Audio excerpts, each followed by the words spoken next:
नमस्कार बॉस, स्वागत है आपका दनादन 100 में। तमाम खबरें बताएंगे, लेकिन सबसे पहले सीधी तस्वीर आपको दिखाएंगे। भोपाल से मंत्री जीतू पटवारी प्रेस कॉन्फ्रेंस कर रहे हैं। ये दृढ़ कर दिया कि हम संवैधानिक संस्थाओं को नहीं मानते, हम तो हमारे विचार को प्रतिपादित करते हैं।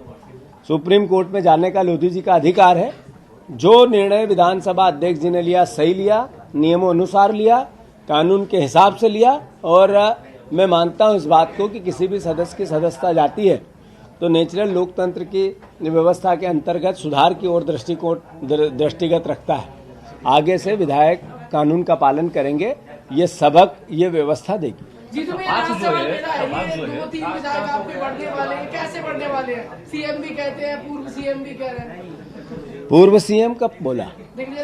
अच्छा बोला।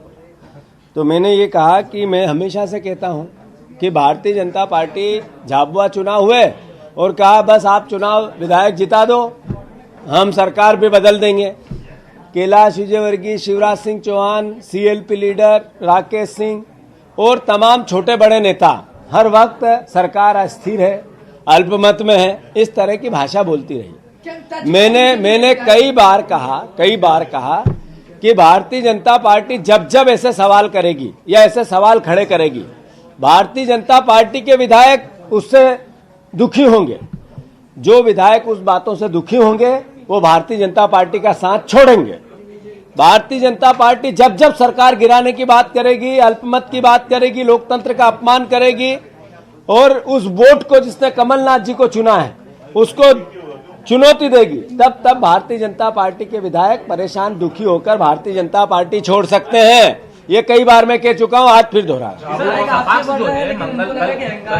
40 संगठनों के साथ आपके बढ़ रहे हैं कि शिवराज सिंह चौहान को लगता है कांग्रेस अधिकारी हो गई। हाँ क्या है सर, सपा कल 40 संगठनों के साथ रैली निकालने जा रही है। एक बार वो फिर सरकार के खिलाफ आंदोलन करने जा रही है सर। अच्छा, और कोई इसके अलावा सवाल भटक जाएगा। हाँ।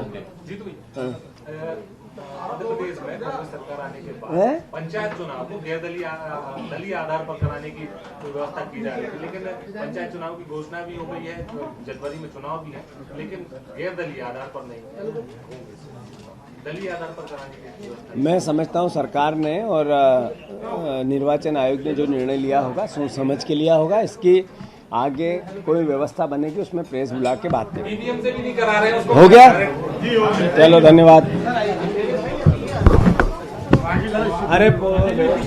तो सुना आपने यहाँ पर इनका साफ तौर पर कहना है मंत्री जीतू पटवारी का। घड़ियाली आंसू बहाते हैं पूर्व सीएम शिवराज सिंह चौहान और साथ ही विपक्ष में जितने भी लोग बैठे हुए हैं, वो जिस तरीके से किसानों की कर्ज माफी को लेकर, किसानों की फसलों के मुआवजे को लेकर और किसानों की परेशानियों को लेकर जिस तरीके से आंदोलन करने की तैयारी करते हैं और बात कहते हैं कि प्रदेश सरकार ने उनको कोई राहत नहीं दी है, तो पहले वो खुद देखें केंद्र सरकार से किस तरीके की मदद है।